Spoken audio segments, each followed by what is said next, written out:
what they say. But I believe that vibrato is not like turning the handle on a door, okay, or turning a doorknob. So it's not this sort of pivot motion or rotation around the wrist or from the elbow. Rather, it is a movement of the whole arm in which the angle of the hand stays relatively consistent to the angle of the fingerboard. Okay, so I'm not flopping around this way. Rather, I'm moving my arm, and the finger is just so soft and relaxed that it is free to kind of jiggle along. Okay, so I am not in any way purposefully moving my finger. Rather, I'm soft and relaxed, so it can kind of cushion the blow of each of these impulses from my arm. Okay, now, when I say I'm moving my arm, I don't mean that I'm moving my arm, right? It is a whole arm motion in a way, but not this kind of, about to fly away thing. So we'll take a closer look at that so you can see it. But just be aware that your elbow should be staying more or less in a consistent location. Now, since it is the arm that is initiating this movement, that means that as I switch from finger to finger, nothing about my vibrato should really change. It should stay, the same speed, the same width, okay? And there should be, from note to note, from finger to finger, absolutely continuous vibrato. Because if your arm keeps going, your finger will keep going, right? Some other things to consider. Where my thumb is, for example.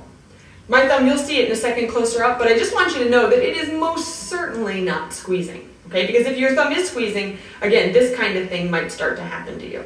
And probably the rest of your joints will lock up as well. All right, so really important to be aware that the thumb is loose, that everything is loose.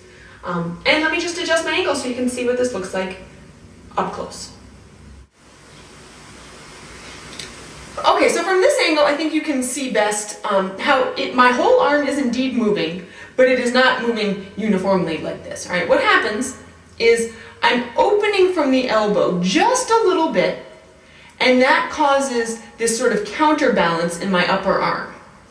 Okay, so as my forearm goes down, my elbow will lift ever so slightly. Okay, and it's pretty small, it's pretty subtle. But if I mainly focus on what's happening on my forearm and just be sure that this joint right here is loose and I'm not squeezing, I think the upper arm will kind of take care of itself. All right. Now I think from this angle you can also see pretty well how the angle of my hand in relation to the fingerboard stays consistent. So again, I'm not rotating around this way, but it stays pretty much up and down. And I can show you that from the other side. Hold on 2 seconds. Okay, so from here you can see the actual angle of my finger in relation to the fingerboard. Now you'll notice that I'm not squared up and perpendicular, but rather I've got this little tilt back. And honestly, that's pretty much how I play all the time. I'm very rarely, or probably never, at this angle. Because, for example, when I need to extend, that helps me reach. Also, it allows me to have that finger jiggle just go from up to down.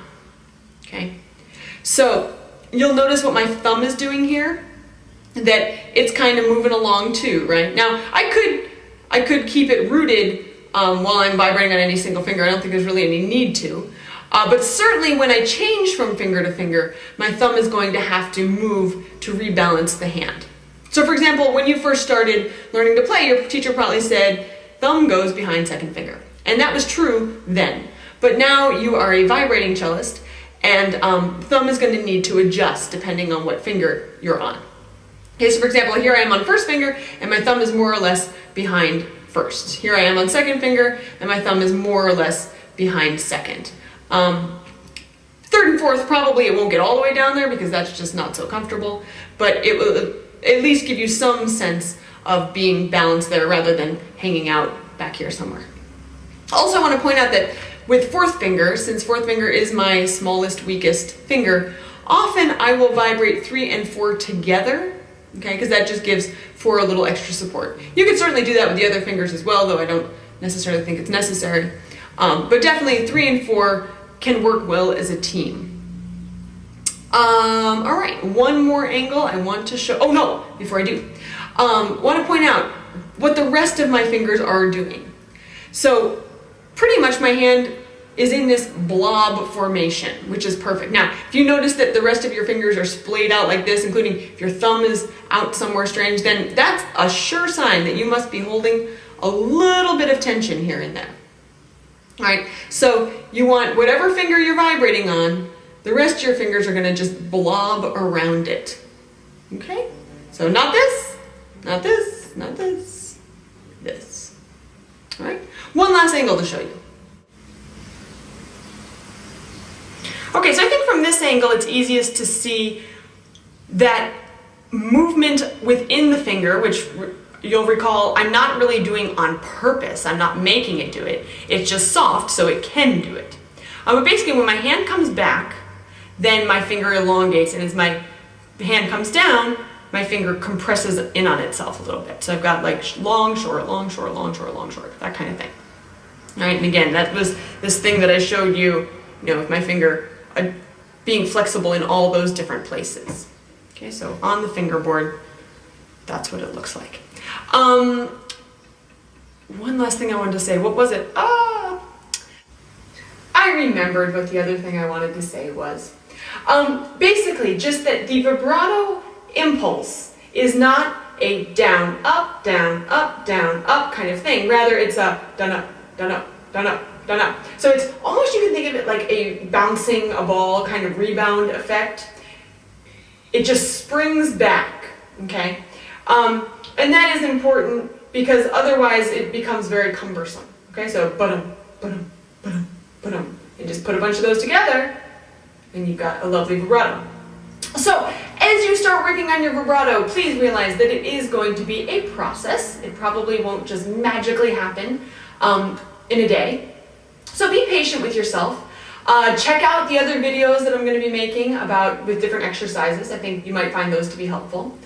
And I would suggest maybe to start, don't worry about putting it with your bow. Okay, just do your vibrato silently, because if you can get this motion down and feeling, so you can put it on autopilot, then when you actually add your bow, it won't be an issue. And generally, be forewarned, when you first start doing vibrato, it will probably sound ugly, right?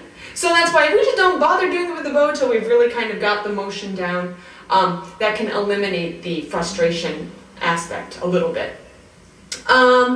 If you notice that it isn't working quite right, probably what you need to do is check out if you're holding tension anywhere. Okay, so just take some deep breaths, no need to squeeze, have fun with it, because the more relaxed you're feeling, the more relaxed your fingers are going to be.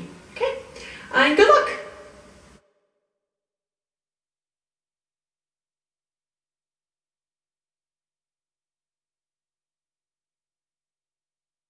Geceyi çalışarak geçirmenin